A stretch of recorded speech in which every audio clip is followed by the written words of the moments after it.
I'm not gonna like redo everything we did last time, but do you all wanna, this is kind of up to you, and this is kind of your review session, so I'm happy to do whatever y'all want. Do you wanna re-go over this real quick, and that way you can take a picture of it with your phone? Yes. Okay, great. All right, let's do that. All right, good, okay.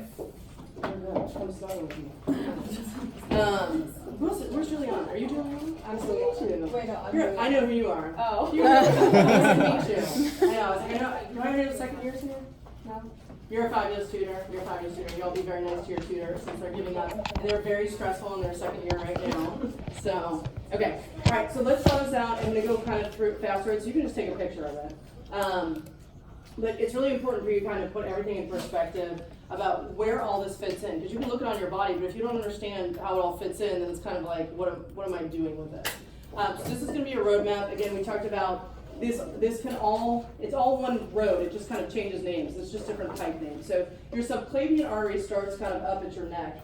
Once that subclavian goes over the first rib, goes under the first rib, then the road changes names. And what does it become at that point?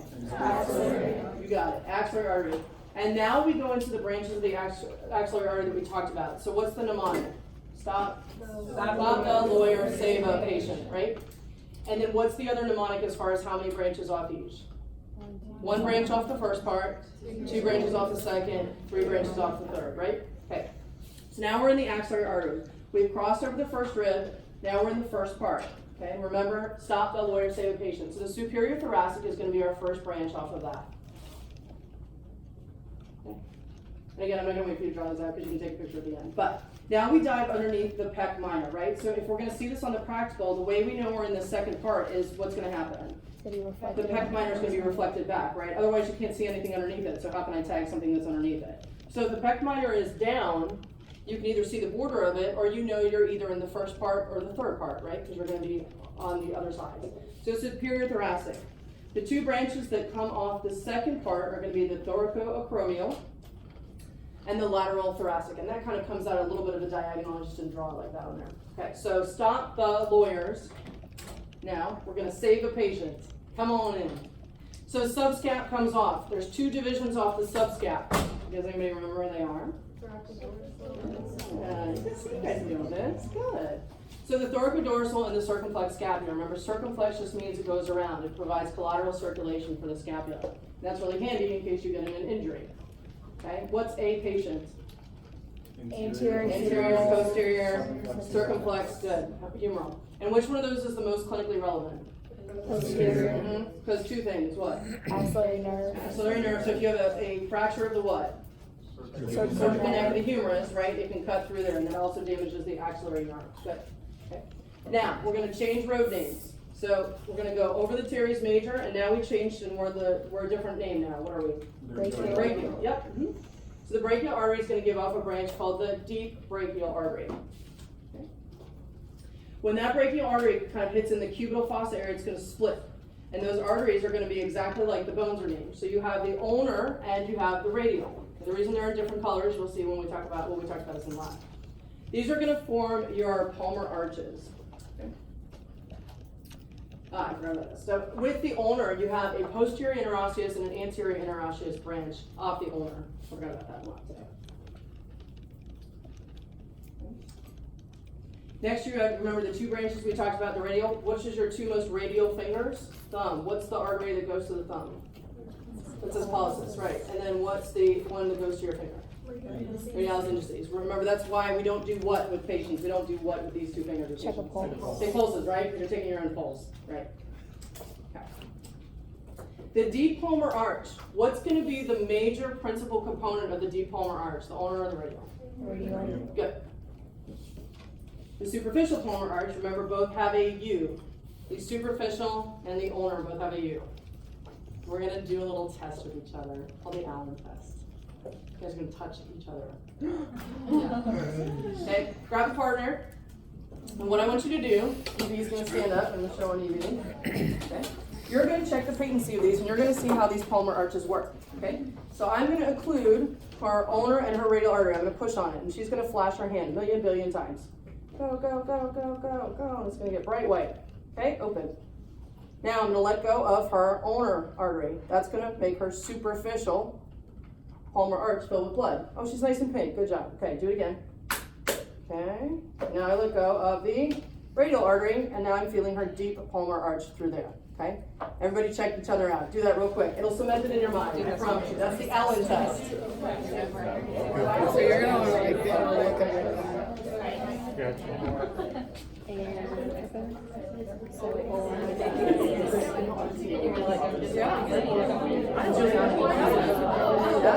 Are you really? Oh, Evie, there you go. Tag her in. She's awesome. So should it turn? Oh, he's alive. Good. Okay. Can you? Did you hear me? Yes. So like, what areas are we looking for Okay. to like fill it? Open, close, open, close, open, close, open, close, open, close. Now we're nice and white. Go, go, go, go, go. All right, open. I let go. And you're just looking for the hand to get pink. Okay? Do it again. Open, close, open, close, open, close, open, close. Good. Open. Hands back pink, right? So both your radial and their older, I didn't see it, I hope it did come back pink. Both your radial and your older arteries are pink because they're filling back up that palmar artery. Yeah. Yep.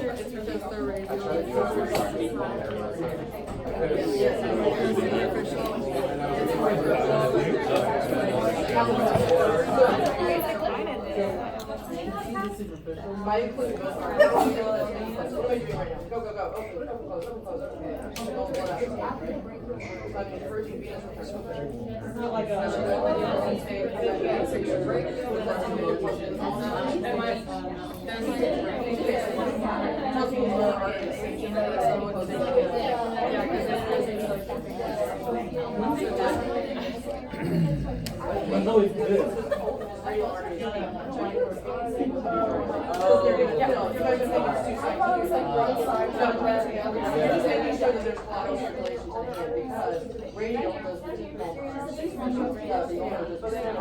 it'll just build it.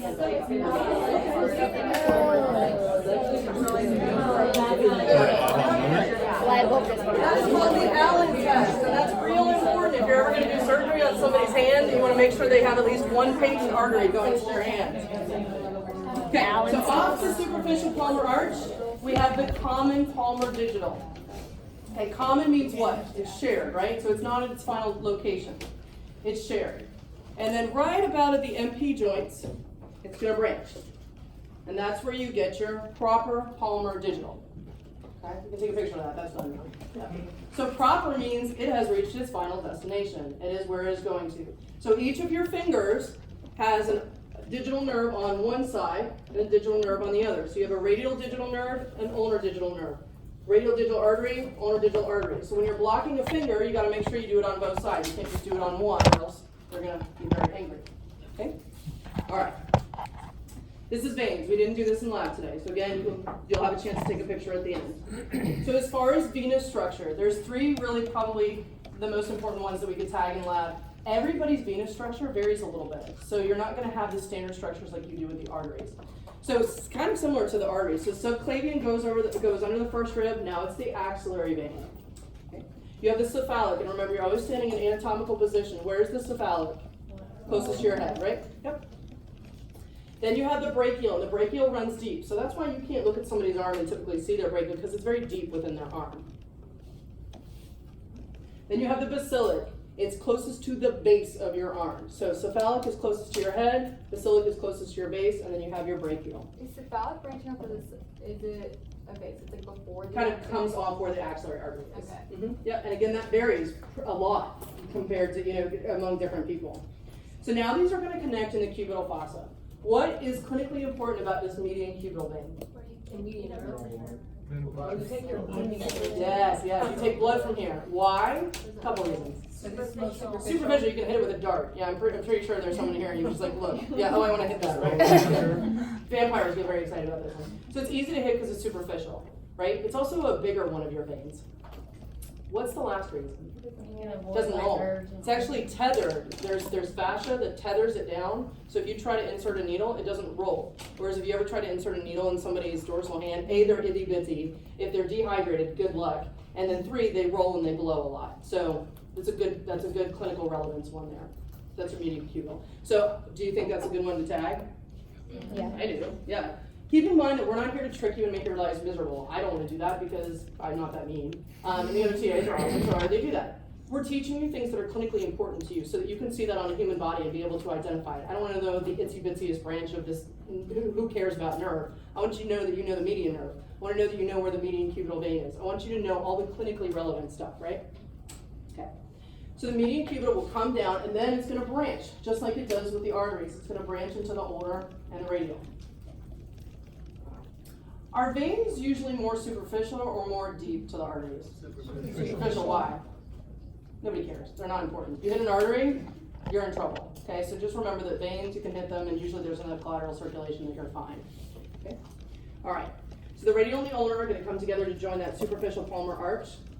Then your basilic and your cephalic are going to go dorsal, and now they're on the back of your hand.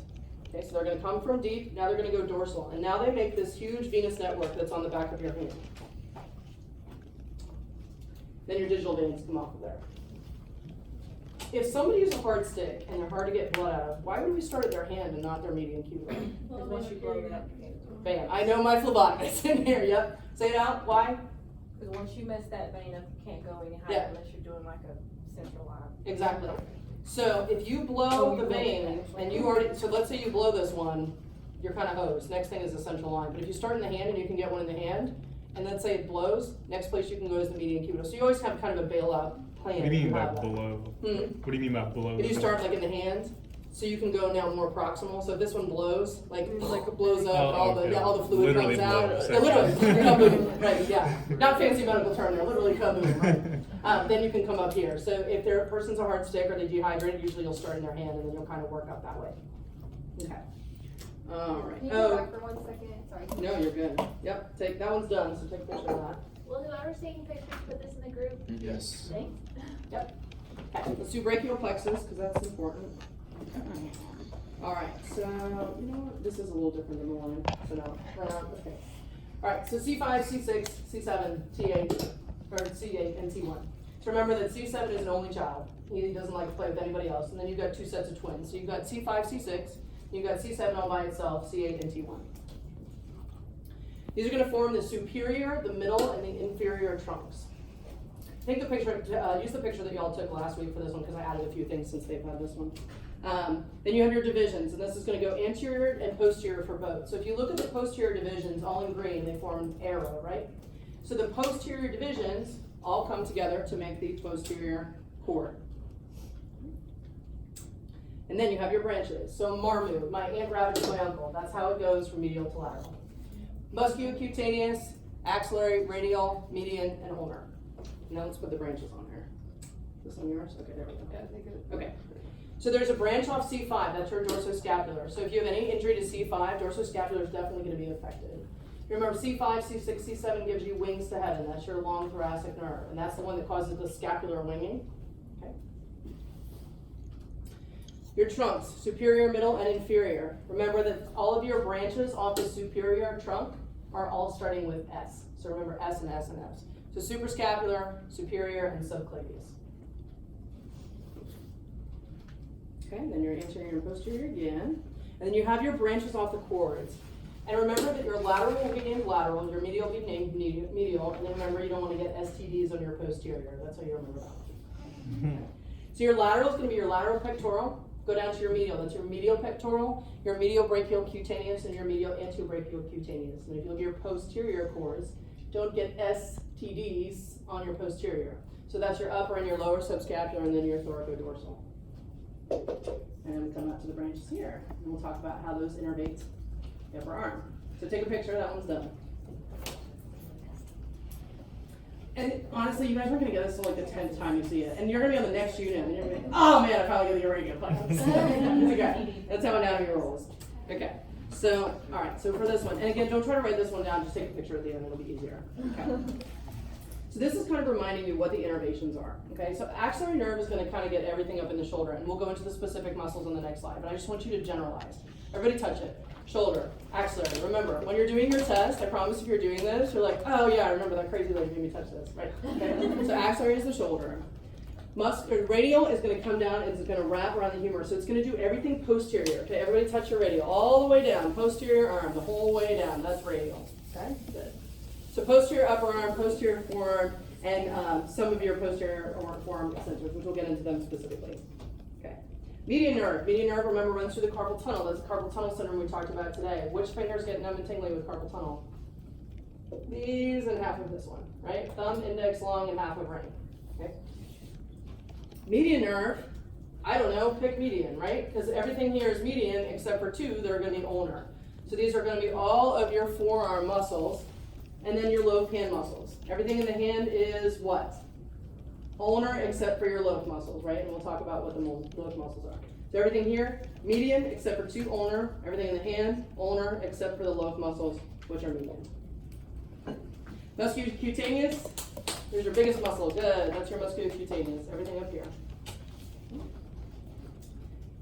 All right, and then your ulnar is going to run kind of down through here, through your cubital tunnel. And it's going to go through Guillen's canal. You don't need to know Guillen's, don't think. And then go into your small finger and half of your ring finger. So remember, which is the other half of your ring finger? Median, right? Exactly. Yep. Okay. That one should be done. Let me take a picture of that.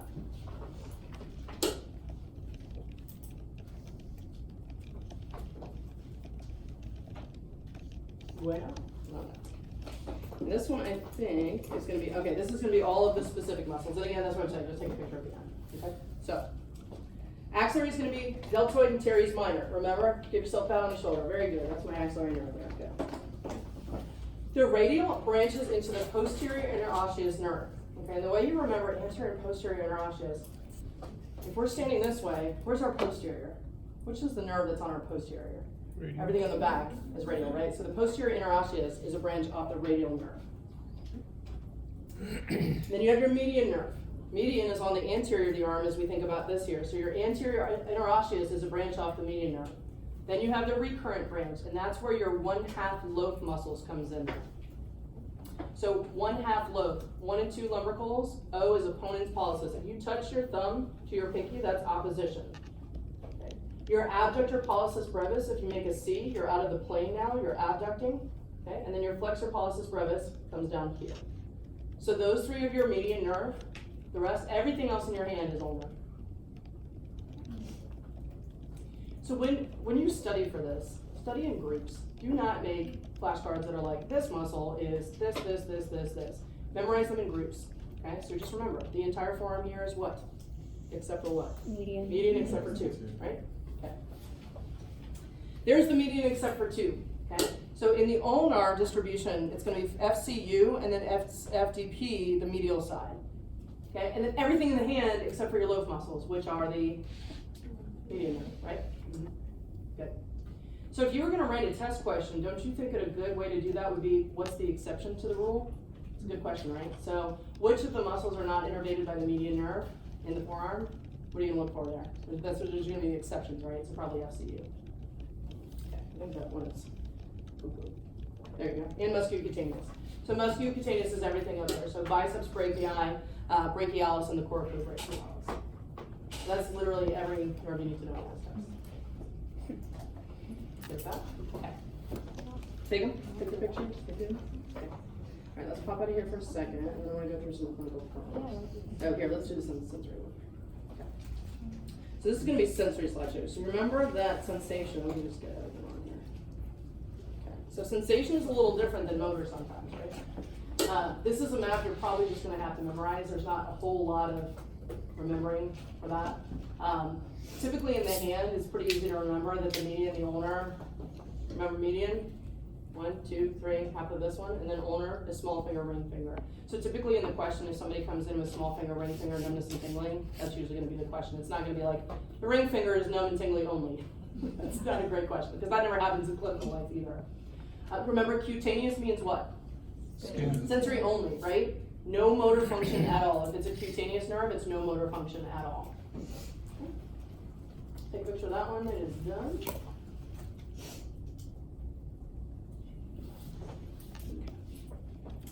Right here, we're going to do some clinical pearls. Scoot. You know what? Maybe we can run through this. Okay. This is gonna be in preparation for your radiology exam, okay? So when you guys show up to your exam, have you guys all watched that PowerPoint yet? Kevin Harmon is a good friend of mine, he did that, and he's done that lecture for like ever. But what you're gonna see when you come in for your exam is you're gonna have 5 questions. They're gonna give you a picture of an x-ray and you're gonna need to identify that. So, let's just go through, we'll pop through these real quick. Okay. So when you're looking at different views, you wanna think, what are they trying to look at for me? Because if I'm trying to get a view of like, you know, if I wanna look at the end of a finger, am I gonna get a hand view or am I gonna get a finger view, right? So look at the view that you're looking at. So now we're looking at the lumbar spine. So the 2 most common things that they'll probably test you on these would be something like an intervertebral disc or a spinous process, because those are easy to see when you're looking anterior to posterior. So always look at what view you're looking at first. Do you want to sit in this? No, I just I'm popped my back really hard. just getting sciatica right before rotation. I've got other problems. Your bodies will all hurt by the time you get to this part of school. So look at what we're looking at first. Figure out, we are looking at a spine, we're looking at a lumbar spine, or we're looking at an anterior to posterior view. So we want to figure out what's the best thing to view on that. A spinous process is the best thing to view on that. Could they ask you any of these? Yes. But I'm a betting person and I like to bet the ones in blues. Okay. Now we're looking at a lateral, so we're looking in this way here. Okay. So intervertebral disc, really easy to see. Give it a little pointer here. There it is. Okay. So the space between there, that's a radiologic feature. Can you look at somebody's x-rays and tell if they have disc protrusions? No, and chiropractors will say otherwise, but it's not true. In order to see that, you have to see that soft tissue, so you're gonna have to see an MRI. Intervertebral foramen, that's real easy to see on that one. The pedicle, yeah, you can kind of see that one, that's easy. Spinous process coming out the back, yeah, that's slam dunk. That'd be really nice if you got that one. This is more for Charleston Southern. You don't really need to know this, but this is just kind of, hey, if you see this. Did you guys talk about a spondylolisthesis? I think that was in your notes. That's just where you have a subluxation of the vertebrae, kind of on top of each other, and that is going to compress the spinal cord and cause a lot of pain. What do we see which fractures associated with? Kyphosis, and what's the other disease? Near and dear to my heart. Osteoporosis. Punchy, yes, osteoporosis. So those are wedge fractures. Those are compression fractures associated with osteoporosis. You see those old punchy ladies? That's because they have tons of these and their spine is now crooked. Those are just, that's an example of scoliosis. They could ask that. You guys talked about that in lecture, didn't you? Yep. They could say, what's this disease? You guys didn't talk about that one. We'll ignore this one. This is just the difference between X-ray, CT, and MRI. Okay. They're not going to ask you that. There's no question to ask you. This is just for your own knowledge. Definite difference between the clarity of these. So X-ray is a really good cheap test that you can do. CT is about $100. MRI about $1,000. So big difference in cost and in the clarity of those. So if you have any kind of like disc protrusions or things like that, they're going to do an MRI. Okay. This is the shoulder AP. These are the things that I think are important off that one. Remember, coracoid process comes before coronoid process. Take a picture of that one. So there's your surgical neck. What was important about that one? We get a fracture here, what? Posterior humeral circumflex. Yes. And? Nice. Now, see, you guys do this in your sleep now. You're so good. This is good. You're good. Okay. Another thing that I think is really important is the AC joint. Why? Because there's pathology there. Yep. A lot of people get a lot of pain at their AC, their acromioclavicular joint. Their acromion process, that's the part that kind of goes out this way in your shoulder. Okay. Greater tubercle. Why is that important? Yeah, that's where your rotator cuff muscles insert. That's your rotator cuff footprint right there, the greater tubercle. Good. Okay, this one you don't need to know. Okay, here, this is just an example of, go back up here. That's a humeral neck fracture right there. So that's the one where you're worried about the posterior circumflex humeral. Yep. All right, that's just difference between there. All right, here's elbow. So medial versus lateral. That'll be important to know. And just remember, kind of when you're sitting there trying to figure it out, remember that your medial epicondyle in anatomic position is on the pinky or the thumb side of your hand. Pinky, right? So find your ulna, and then you know you're at the medial epicondyle. Lateral epicondyle also important. What's the clinical association with that? What's the disease? Tennis elbow. You got it. Yeah. Patient will have pain with what? Extension and supination. You got it. Yep. Radial head, that's really important. We see a lot of fractures there. When people fall on their hands, all that force gets transmitted up into their radial head and it kind of folds over, they get cracked through there. The lateral, you're gonna see a couple different views on the lateral. So a couple features that I think would be really easy to see there. Olecranon process, trochlear notch, neck of the radius, radial head, coronary process, and capitulum.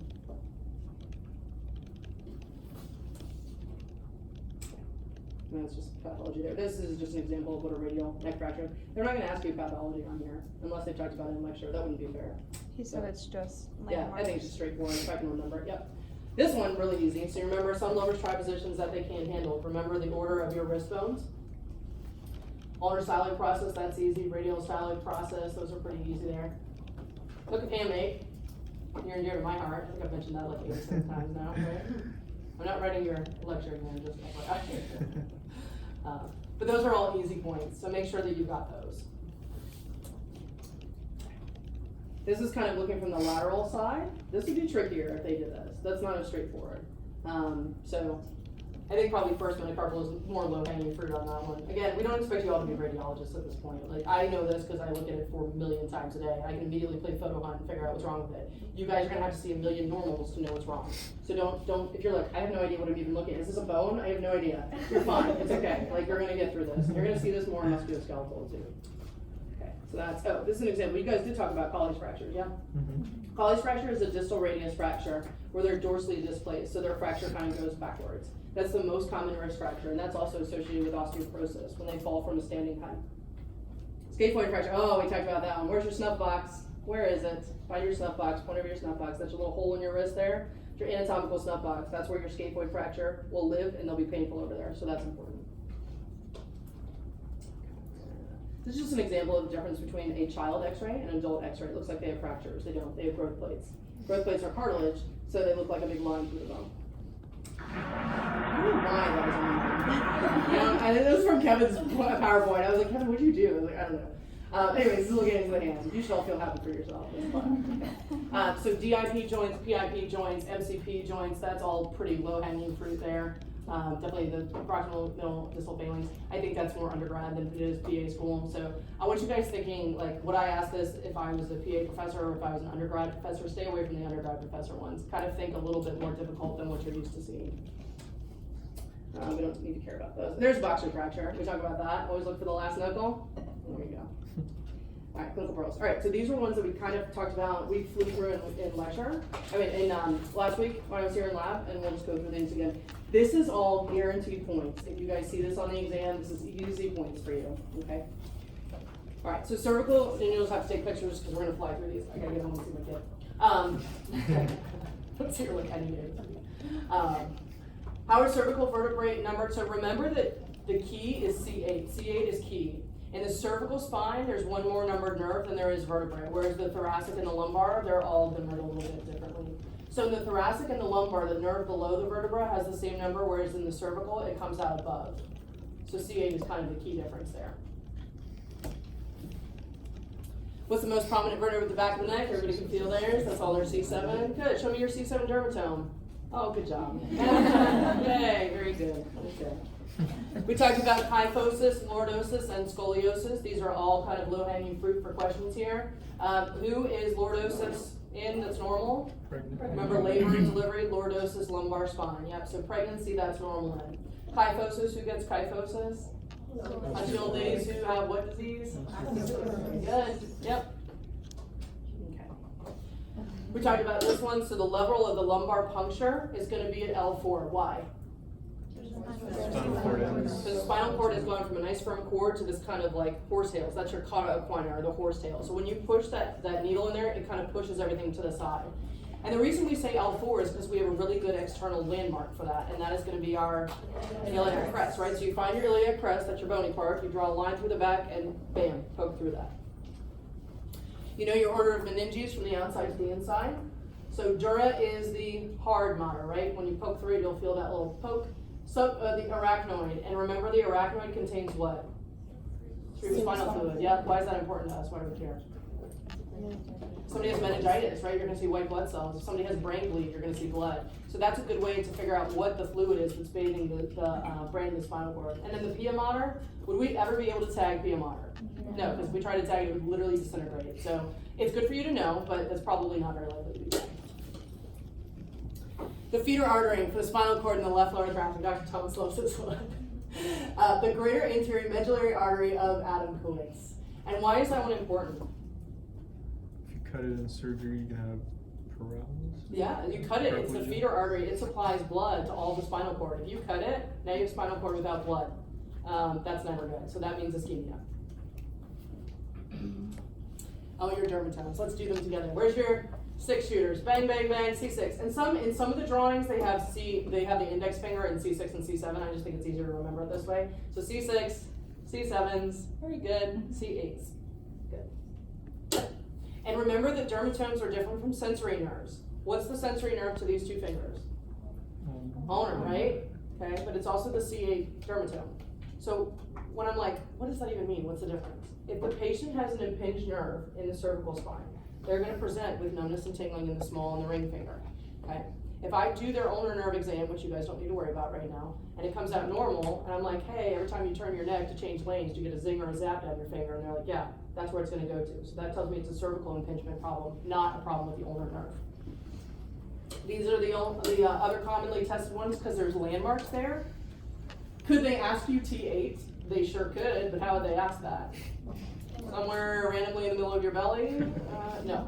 So you go for the ones that are landmarks. So the nipple line is T4, the xiphoid process. What's clinically important about that?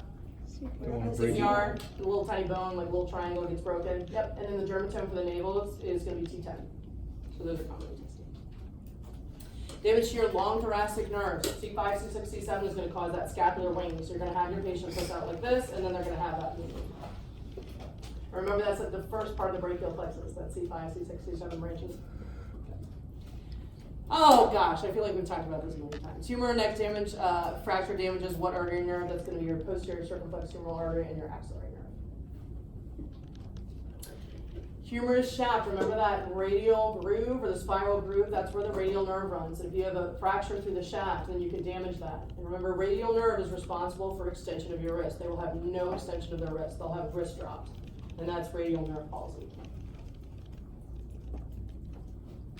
Let's say your patient also had a broken wrist and you're like, hey, can I check your radial nerve? And they're like, ow, this really hurts to move my wrist. What's another way you could check that? This is tricky. Thumbs up, right? Remember EPL? EPL comes from the what nerve? It's on the back here. Radial. Mm-hmm. So I don't even have to have them move their wrist. I just say, can you give me a thumbs up? If they have radial nerve palsy, they won't be able to give me a thumbs up. Couldn't that hurt though with a broken wrist? Yeah, and sure the could. scaphoids Good job to torture people on a regular basis. Yes. But it probably hurt a hell of a lot less than being like, hey, by the way, does this hurt? You have disoriented fracture. If you say this, they're usually generally less fussy about it. Yeah. Strongest medial rotator of the arm is going to be the subscap.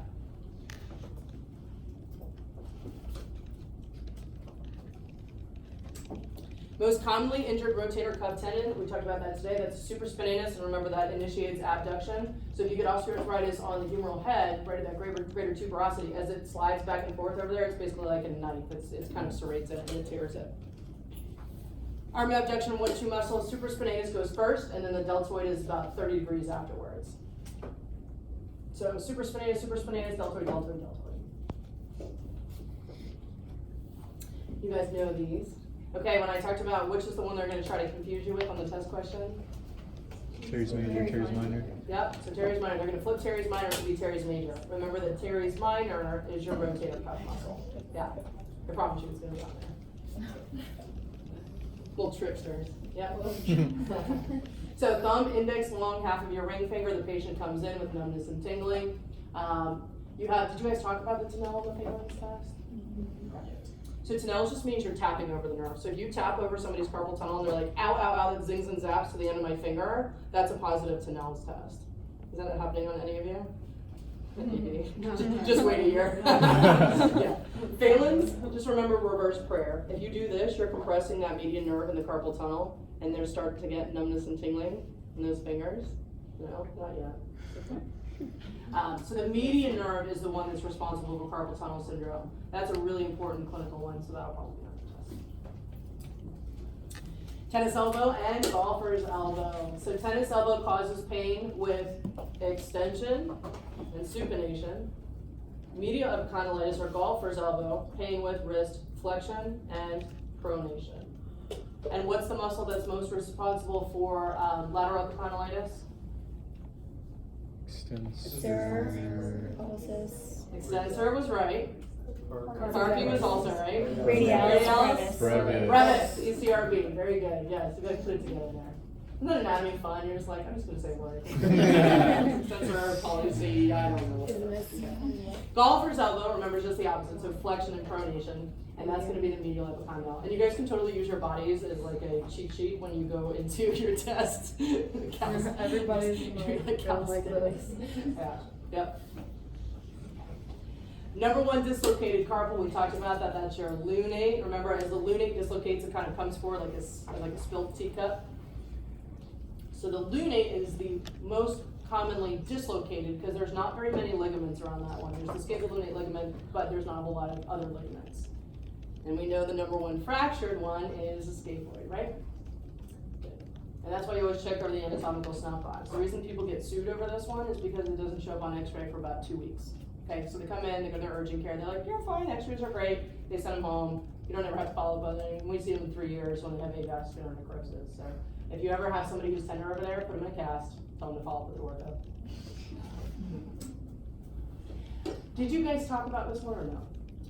We're gonna mention this one because this one's super important. So the most common pediatric fracture is the supracondylar humerus fracture. So if you find your condyles, so that's where your lateral and your medial, right up in this area, that's the supracondylar humerus area. When kids fall, usually on trampolines, four-wheelers, whatever du jour that they're on, they're gonna break this area because there's a lot of growth plates in that area and it's very weak. And if you look at the x-ray, you don't necessarily see a fracture, but you see this kind of posterior dark area there, that's the fat pad. And the fat pad you normally have, but it gets pushed out in a fracture and you can see it. And then you get something called a sail sign. It kind of looks like a sail on a sailboat there. That means that they have a joint effusion or fluid in the joint. And so you may not see the fracture right away, but you definitely see those two signs, and that's signs associated with that. Number one wrist fracture, distal radius dorsally displaced, that's gonna be a Colles fracture. And I know you guys talked about that one. A boxer fracture, that's the punch something, usually it's a dumpster or a refrigerator or whatever. And then it's gonna be the neck and the fifth metatarsal. It kind of bends over and folds over. The branches of the axillary artery, stop the lawyer, save a patient, we talked about those. So superior thoracic, thoracoacromial, lateral thoracic, subscap, and anterior and posterior circumflex. Those will be tagged on your practical. Not all of them, but some of them will, because I think they're really important. So make sure when you guys go in, make sure that you can identify them on the body. Stephanie's awesome, and just grab her and say, show me where I can see these. Is that Dr. McGowan? Oh yeah, sorry. So sorry for that. There we go. Okay, so these we didn't talk about in lab, but we may talk about these in lecture. So it's talking about something called a boutonniere deformity and a swan neck deformity. These are the opposite of each other, and this is what happens when people get arthritis to their hand. It can be disfiguring. You guys think about to your prom night when you had your date, you had to pin that little boutonniere on your date. You're so nervous you're gonna stab them and make them bleed to death, right? Everybody hold your little boutonniere pin. What happens to your finger? Hold it really tight because you're so nervous you don't want to stab them, right? So what are you getting? You're getting hyperextension at the DIP and flexion at the PIP because you're holding it so tight, right? So that's a boutonniere deformity. So if you can remember that one, just remember swan neck is the opposite, okay? So DIP hyperextension and PIP flexion in a boutonniere, swan neck is the opposite. Okay? So PIP hyperextension, I can't even do that one because it's kind of, because when people get really bad rheumatoid arthritis, they get these real gnarled hands and they get swan neck deformities. Bouchards and Heberdine's bones, you guys talk about those? Okay. So these are when people get really bad osteoarthritis, they get these kind of bony fingers. So just remember they go in the order of the alphabet. Bouchards comes first in the alphabet, and that's your PIP joint. Heberdine's comes later in the alphabet, and that's your DIP joint. So from proximal to distal, bless you. Bouchards and Heberdine's. Those are just the bony outgrowths that are associated with osteoarthritis. Oh, there he is. He's so drunk. So he's compressing the brachial plexus as he's leaning over. Or if your sweetie snuggling you and you got their head in your armpit, and they can do that too. I've seen that. But it's a compression of the radial nerve. So same thing they're going to get if they get a humerus shaft fracture, they're going to get if they get a Saturday night palsy. Trigger finger, we talked about this one. So everybody remember your FDS is your what fist? It's your silly fist, right? Because we're only bending in our PIP joints. That's our silly fist. FDS for silly fist. Now we're mad. We want to make our punching fist. Now we bend our FDP, which is our DIP joint, right? Did everybody get that? So silly fist, FDS. Punching fist, FDP, because now you're flexing the DIP. So trigger finger is where the belt loops that keep both those tendons onto your finger, the tendon gets swollen and inflamed, and it pops and it catches and it locks, and it's very painful for them. So if it's painful and it's popping, that's trigger finger. Dupuytren's contracture, you see that kind of cord-looking thing in his hand? That's abnormal scar tissue that forms in the hand. And then once the scar tissue forms, it starts to draw down, and it draws their finger down gradually. And that's Dupuytren's contracture. That is painless, and that's usually over years. Do people normally live with that or get it fixed? It kind of depends. My father-in-law had it. He's a stubborn uncle, and he finally got it done. But, I mean, a lot of times you can live with it. But, I don't know. Usually people come in when they're like this. You know, they don't come in when they're like this. They're like, I can't golf anymore. That's the number one reason why I see people like, I can't golf. All right. So this is Decker veins. And remember Decker veins, we did the Finkelstein test. Tuck that thumb into your fist and pull that downwards. Now you're stretching out those two tendons. You're sore? Yeah. Oh, yeah. Poor baby. I'll shoot you. So that is those tendons as they're being pulled and they're being stretched. So if you're a new mom, you're constantly lifting heavy babies, heavy car seats, heavy diaper bags. So instead of doing that, we have them lift at the elbows instead of at the wrist. So that's going to be your APL and your APB entrapment, and that's the Finkelstein test, and that's Decker veins. That's everything I have to say. You guys hear me? Awesome. Does anybody have any questions? I know it was like, holy wow, that was a whirlwind. Thank you. Yeah. Silly fist, FDS. You're only bending in the PIP. Profundus is your punching fist.